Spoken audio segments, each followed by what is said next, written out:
Greetings once again, folks, and welcome to yet another session of my Artsy Musings. And today, with this series, where I'm going to be tackling yet another portrait, and once again of Sage, my little calico kitten. And this is ahead of this weekend's North Coast Artists meeting, and every month we meet on the second Saturday of every month, and then we have a theme. Every month has a different theme, and this month is Feline Fun.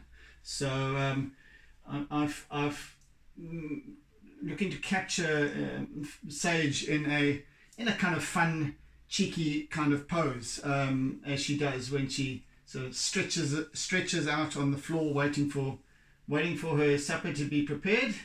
Finn is bobbing up and down all over the place, all expectant, but Sage kind of just lies there and stretches out and on the tiles in the kitchen. So this is just capturing her in that sort of pose, and yeah, so the layout is already, I've already sort of very roughly sketched the layout out, and so I'm going to have at it. Yeah, let's see. Yeah, so it's a fairly simple piece, but nevertheless, I'm going to give it all of an hour, and I haven't actually set this up yet, so let me do so, like forthwith. Right, let's hope the clock doesn't stop along the way somewhere. But yes, let's go. All the people on the left, Wap Bam Boogie. I want to begin by just bringing in some of the shading of these sort of outer areas. Oh dear me, that tail is a little bit too.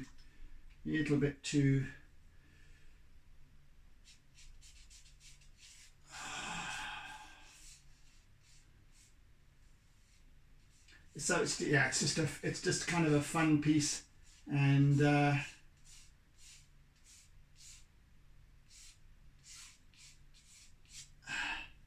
so no great shakes. First of all, I want to get some of the, obviously the first phase is using our base medium, which is charcoal, and I want to just start to bring that in the background, in our more shadowy areas. And once we start bringing in color, then I shall use our charcoal underlay, so underlayer as the basis to build upon, with color and all of that sort of thing. So yes, obviously there's a light source coming in from the right hand side over here. So as she's stretched out on the floor, there's a bit of cast shadow going on, etc. So I'm just kind of defining that. I've sketched the outline of her body, her basic features, etc. So right now all it means is about defining that. I'm going to be putting these chalk. In fact, let me do that now, so I don't have to work over it and around it. These grouting lines between the tiles. Should I use a ruler? Yes, I should. Really, speaking truthfully and plainly, I just want to put those in, define them in conté crayon, so that they don't get lost along the way. I doubt they would, but nevertheless.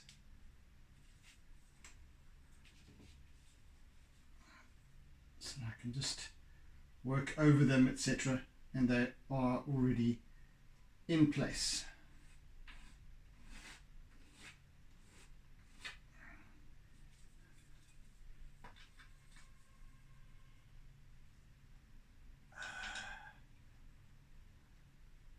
It just also kind of not only just brings the piece into context, but also gives it a kind of a grid. Yes, gives it some dimension, I guess. So that's the reason for the. And she's basically lying across 1, 2, 3 tiles, spread out as she does. Sage is a very, whereas Finn, her little sister, well, sister by adoption, her little sister is quite stocky and sort of tough looking. Sage is has got a very delicate physique. Not that she doesn't think she is, because she fights all the time and carries on. But she's got a delicate, but she's long and narrow and stretched out, and she's got these lanky little legs. Yeah, so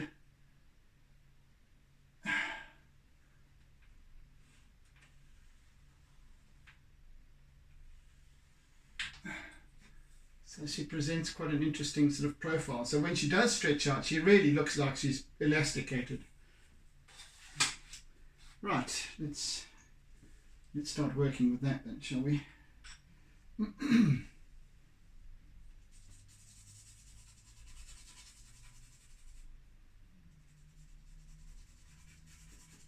So she's basically a white, being calico, she's a white cat.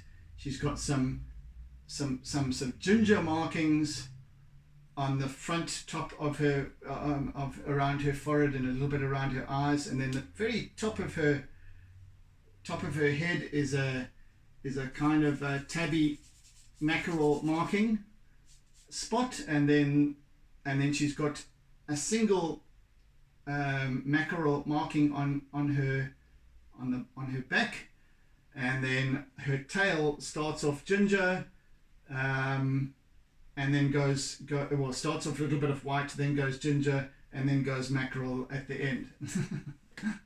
So yeah, quite interesting markings, as all mackerels are, at least as all calicos are, I think.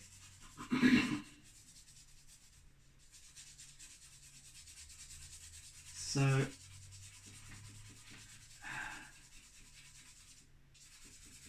yes, in this background, once I start bringing in color, I shall introduce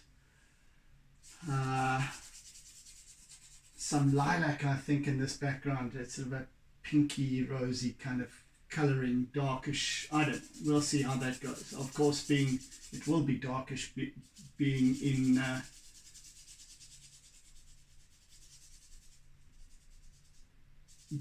in a lot of shadow and stuff. Yeah. Just to also further enhance her coloring, etc. Her markings. So she's stark white, basically, with including her markings as well. So.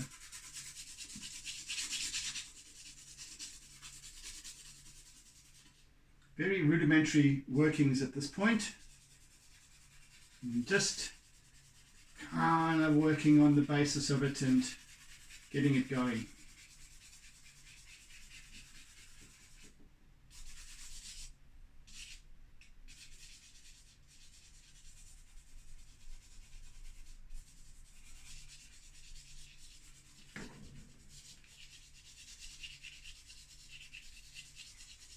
And then once again, after we've got the colour going,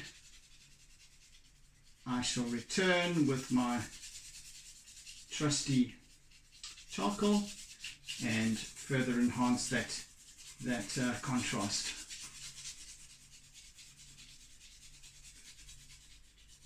Right now they're just getting the basics of it going, and let's have a look and see what.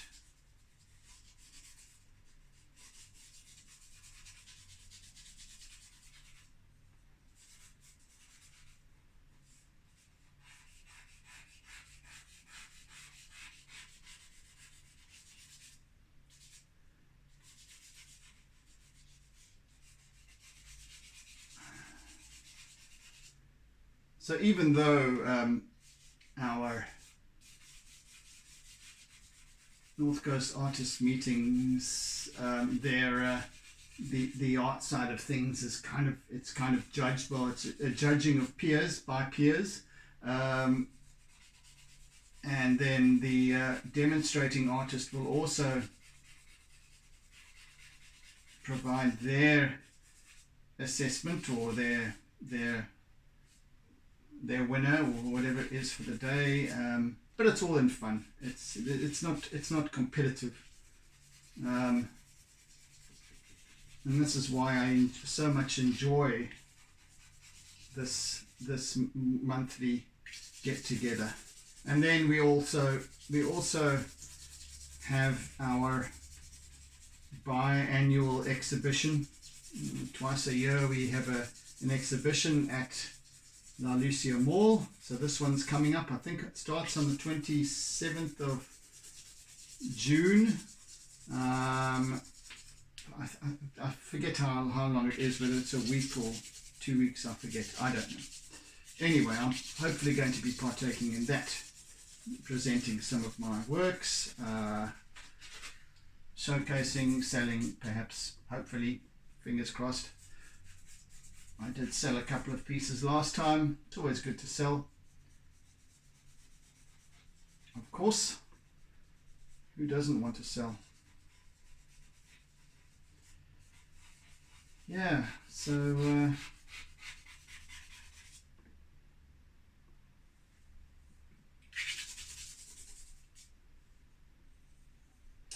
yes, talking about the fun aspect of these little get-togethers, besides being very informative, often with the demonstrating artists who come in to show us their techniques and work on an artwork during the course of the meeting, sometimes completing it, sometimes not, but just explaining how they work and so on. And it's very, very informative. I've gained a lot of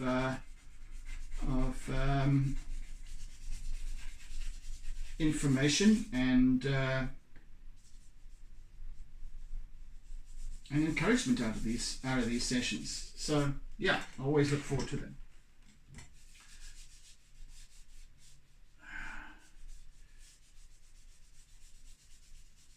And if you think you're too good for these kinds of things, think again, because you can never, ever stop learning.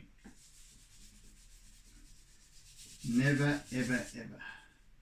There's always something new to learn, and from somebody else. Whether you think that if you think you're better than them, well, you're in for a shock. And it's on that basis that I originally chose to join the North Coast Artists group, and here in Durban, of course, and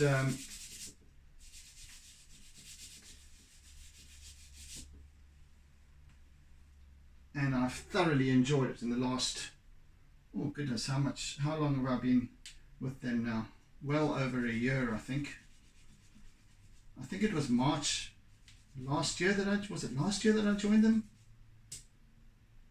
Surely not. Yes, it was. I think it was March last year, because I did the June, July exhibition and the November, December exhibition. And yeah, so this will be my third, and I'm thoroughly looking forward to it.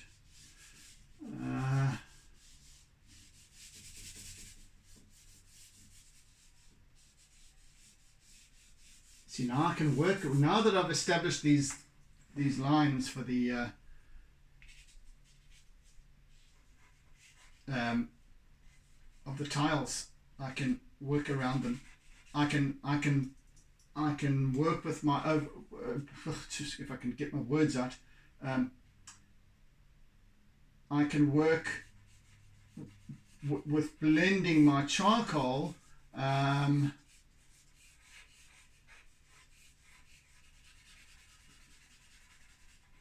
over them, so, and they don't vanish.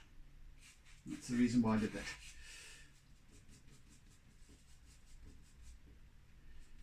Yeah, so just to continue in similar vein to what I was saying earlier about you can never be better than someone else. You can only be better than yourself.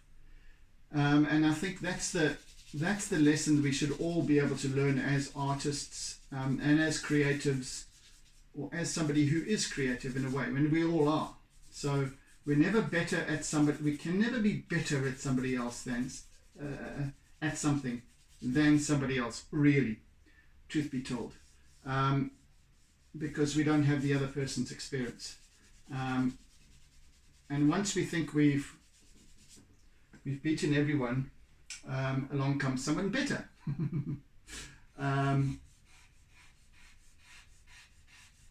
So I believe that we can learn from everybody, and I choose that as my kind of a working motto in life, that I'm no better than the next person, and I can always learn from them.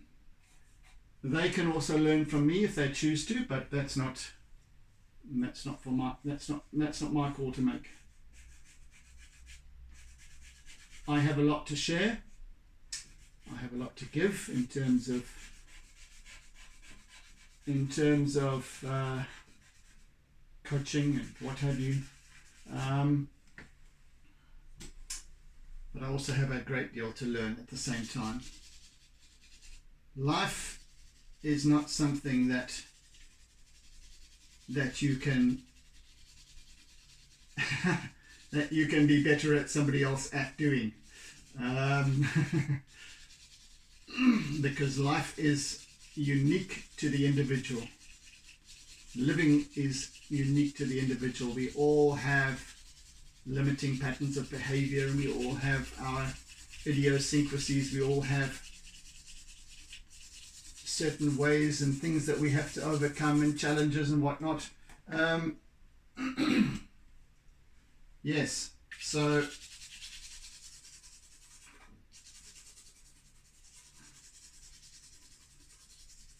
I think it's always, you know, if you take the humble approach to life in all respects, you can then learn so much more. It's when you think you've done learning, it's when you think you know it all, that's when you put the stopper in the bottle and prevents you from learning the infinite amount more that you possibly could. Okay, I'm wobbling on here. Wobbling. I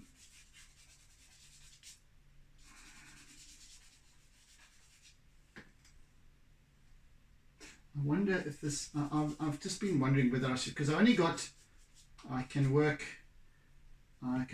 on this piece today being Tuesday. I cannot work on it tomorrow because I have other things on the go. I can work Thursday and Friday, and of course Saturday is the so I've got essentially 3 sessions. Should I make them an hour, or should I make them 45 minutes? And this is my quandary I'm working with as I speak. And it shall be determined by what the progress is today. Yeah.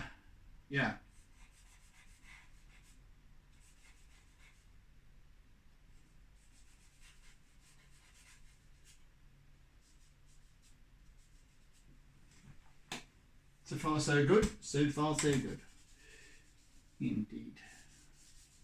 So we might do today's session as a 45-minute session to see how it goes, and then tomorrow, or for the next session, we'll do a Thursday session.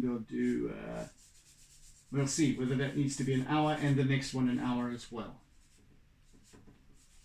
Or maybe we should just make Thursdays an hour. I'm just talking out loud, aren't I? That's what these sessions are about. It's, I'm trying to judge timing and so on and so forth. I don't like to really place a deadline on things, but at the same time, and I don't want to limit myself either. So I don't want to be rushing any part of this.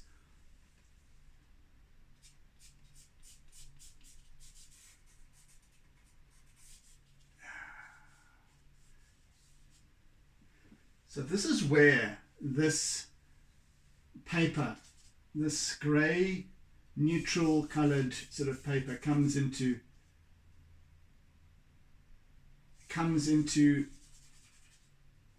being as my preferred material, my preferred paper to use, because being this sort of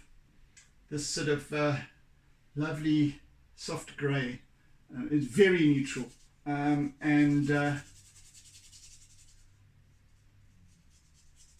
as such, now I get to work up the darks, and then because sage is white on this kind of fairly neutral coloured tiles, not white tiles, but they're sort of creamy coloured. Yes, they are cream coloured, and then she's white, so I'll work that in with the white pastel, etc., and that, so she can stand out nicely and capture that mood of hers pretty well, I should imagine.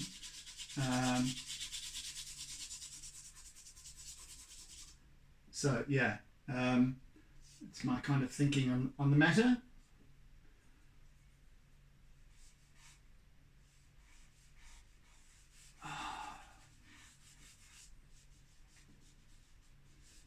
So I can blend now. I can blend this charcoal really nicely. So as you can see, I'm starting to work a nice smooth blend into this. If it gets too dark, I can use my eraser to just smooth it out a bit and take a little bit off. I can use my fingers, even as I'm doing here, to just smooth it all out and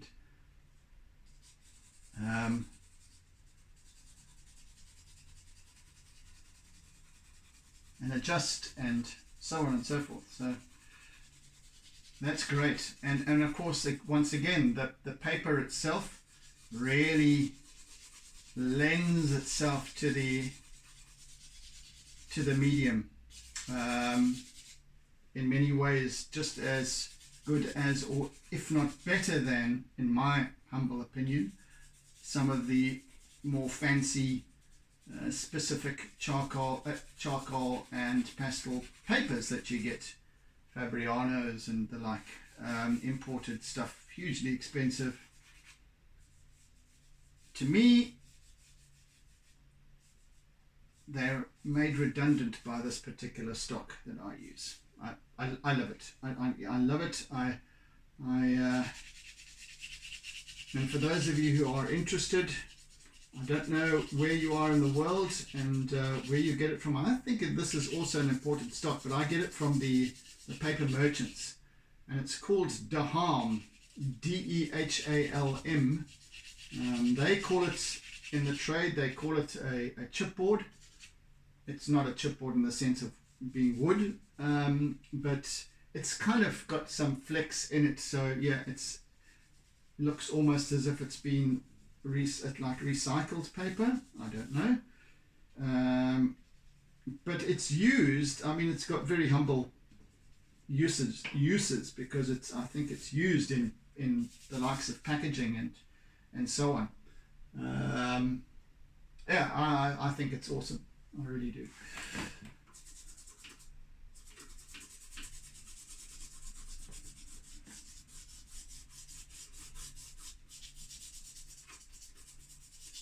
And this particular version, I think there's a few different grades, grammages, weights of paper, and this one is, I think, a 390 gram. In fact, it is a 390 grams. But and you get different thicknesses as well. I think you get one that's slightly lighter. I think you get a 250 or something. I don't know. But anyway, this is the preferred one for me. It's not too heavy. It's not like cardboard, so it can be rolled up in a tube and sent off to wherever in the world quite easily without any fuss whatsoever. And it's great for that. And yet it's hardy. It's durable. It's brilliant. So, as far as artists go, and of course, you know, generally speaking, the paper merchants won't really sell. They prefer to sell in bulk to printers because that's their main clientele. Printers buy in the thousands of sheet sizes. This is a half sheet size, incidentally. The full sheet size is 102 centimeters by 77 centimeters. So what's that? 40 by 30 inches. And that's the full standard sheet size that I sometimes use, but I've more recent months and the last almost the last year or so, I've been doing half size ones, which are more durable. Right, let's anyway, so we've got some nice little shapes and what going on over here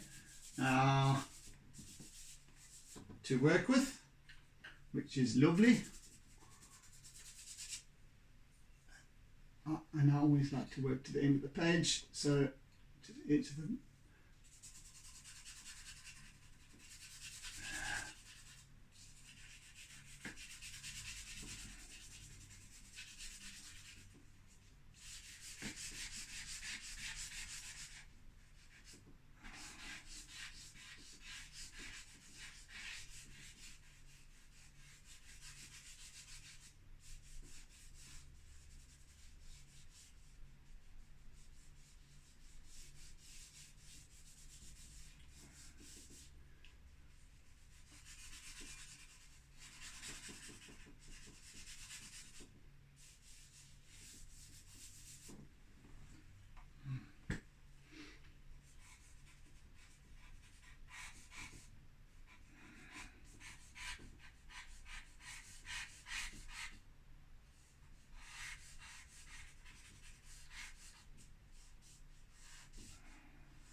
And please, if you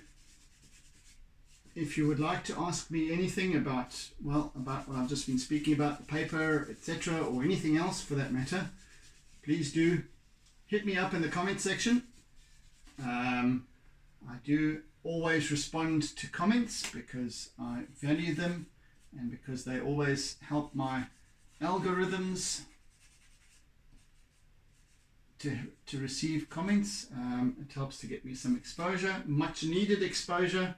I don't, for whatever reason, I don't seem to get a good hit rate, especially in terms of likes. Yeah, so I don't know what the reasons for it is. I can only assume that it's because I don't really pay for exposure. Yeah, who knows, but anyway, be that as it may, it would be nice to grow the channel a bit. I've got, I don't know how many, nearly 300 videos so far. So it doesn't really compute for me. I've got such a small, such a low click rate, such a low like rate. Whatever it is, I don't know. I'm sure that there's people out there who specialize in getting channels uplifted and on the go, and you know, I'm not really into that. It's not my focus or intention, but nevertheless it is necessary. I do need to work on that side of things, getting exposure and what have you. You know, when I look at these, some of these, because I like to follow sort of classic car channels and new cars, whatever the case is, and how much these, since these sort of startup YouTubers, especially in cars and vehicles and so on, have proliferated and grown out of COVID and all that went with it. They came into being. I don't know. It seems to me that they did, or at least they grew exponentially during COVID, because more people were sort of sitting around watching, getting on YouTube and stuff, and people getting noticed. So yeah.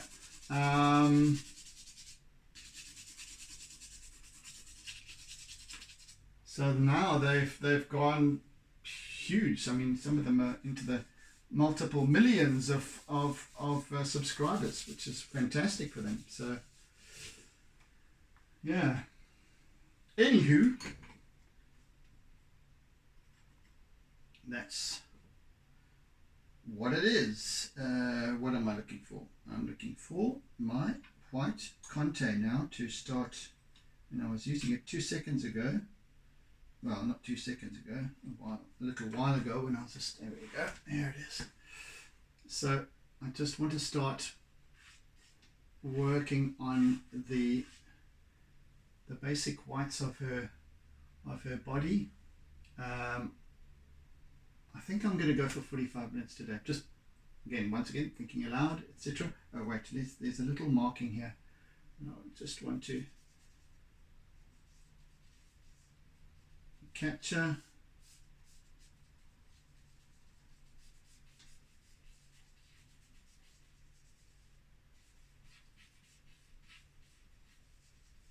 This is Sage's little identifying back decoration.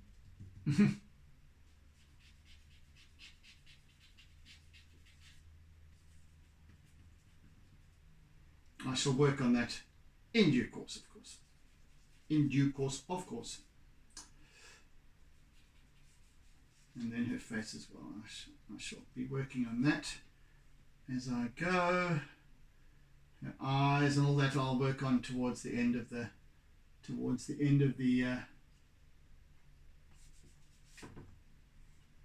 series. Right, let's just work on some definition here.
always trying to work with the direction of her fur, etc.,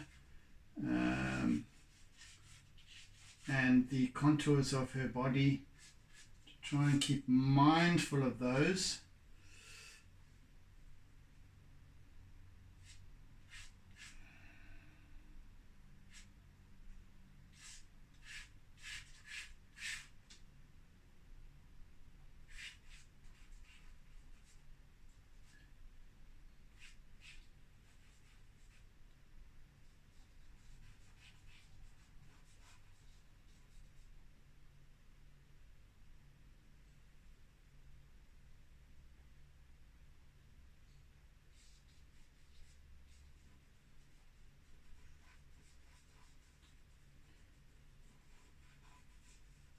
Little sage.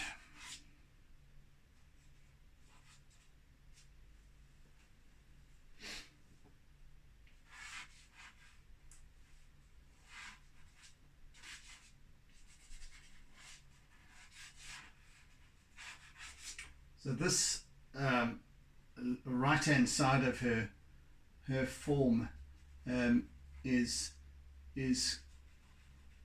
obviously getting the full brunt of the light of the cast, and so we've got then cast shadow on the left hand side, but nevertheless, because her fur is so bright white, even in shadow it's still white, but so we'll work with the lilacs and blue and pale blues and what have you in the shadow areas of her fur, so that we've still got definition and contrast, and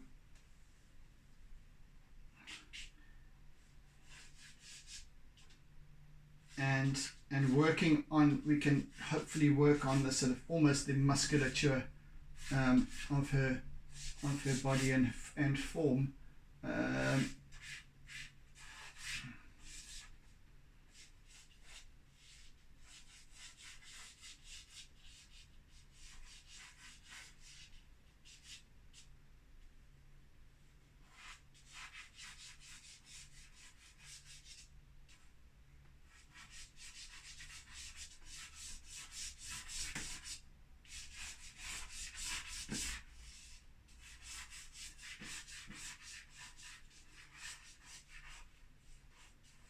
I think that with her body as well, I'm going to bring in a little bit of,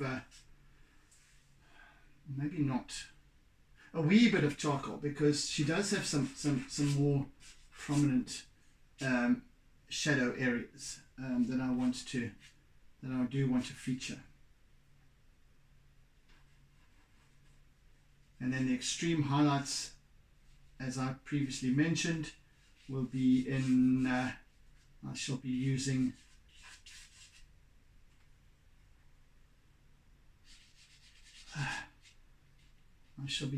my white pastel, soft pastel. And of course, being that, given that this piece is the same size dimensions as the previous portrait I did of her, but because it was pretty much her face entirely that I was working on, so I had one eye here, one eye there, but huge. Here I'm working much smaller with her face, etc. So I'm going to have to be much more finicky when it comes to putting in the subtleties of detail in her face, just to capture her expression and what have you, which is going to be quite tricky for me, but we'll give it a go, hey? You can only give it a go. And of course, for me, it's far more personal, because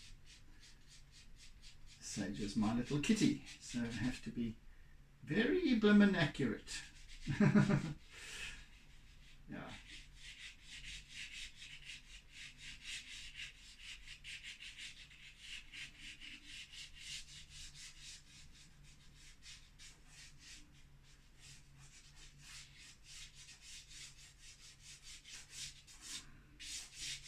And also with the with technique here.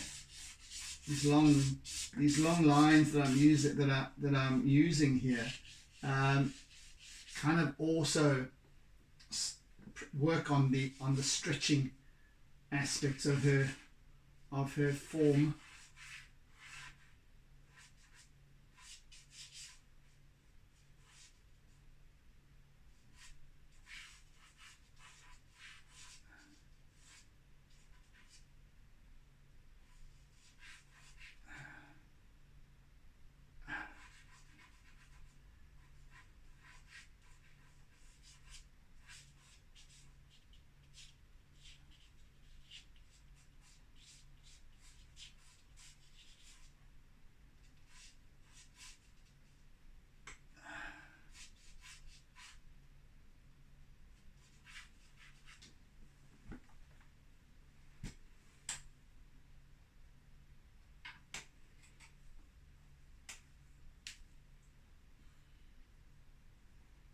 How are we doing for time?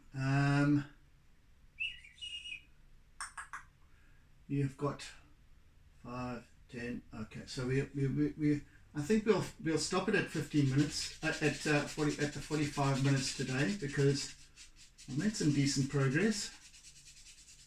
I'm quite happy with this, and then during the next session we'll start to introduce a bit of color as well. Some of the browns and in some of the browns and reds and what have you that comprise the gingeriness of her various aspects, as well as the darker striping and the more sort of cappuccino colorings of her markings.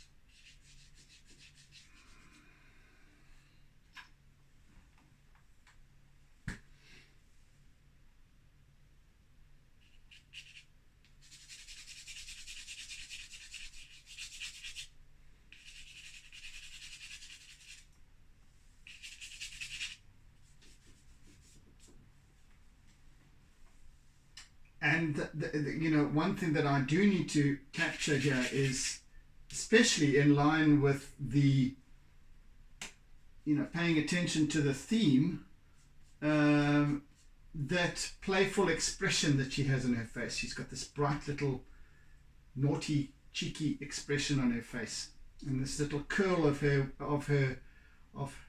right front paw. This little spread of the toes here, this little kink of the tail, all these sort of things contribute towards the theme, really. So call it a brief. So I need to keep those things in mind as well when applying myself to the theme. So I think we're almost done with today's session. Let's just finish off this little tail bit here.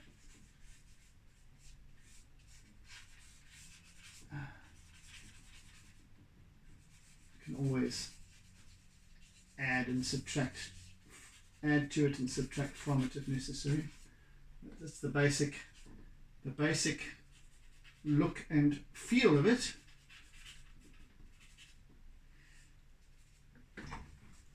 Which I'm quite happy with, actually. So, yeah.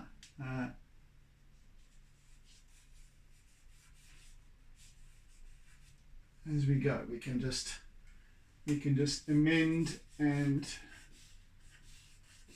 what have you.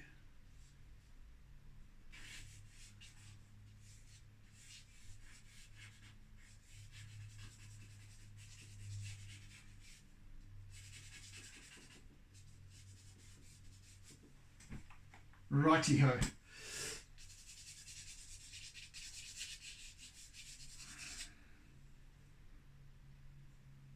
Good stuff. I'm quite happy with progress so far. So yes, hope you've enjoyed it too, folks. And if you newly hopped upon my channel, then and if you do enjoy what you see and hear, then do subscribe, if you please, and hit the bell icon as well, so that you get notified of any future uploads that I might make. Do like, do comment, please, and of course share. You know, sharing is caring. So yes. And to my usual subscribers, thank you for being with me. Thank you for maintaining the journey with me, and supporting me, and your comments and what have you. I really, really appreciate it. Thank you very much. So yes, until next time, I bid you oodles and oodles of toodles. And until then, there we go. Be good, be kind, be gentle, be caring, be loving, etc., etc. See you again next time, folks. Take it easy. Bye. And don't forget to doodle.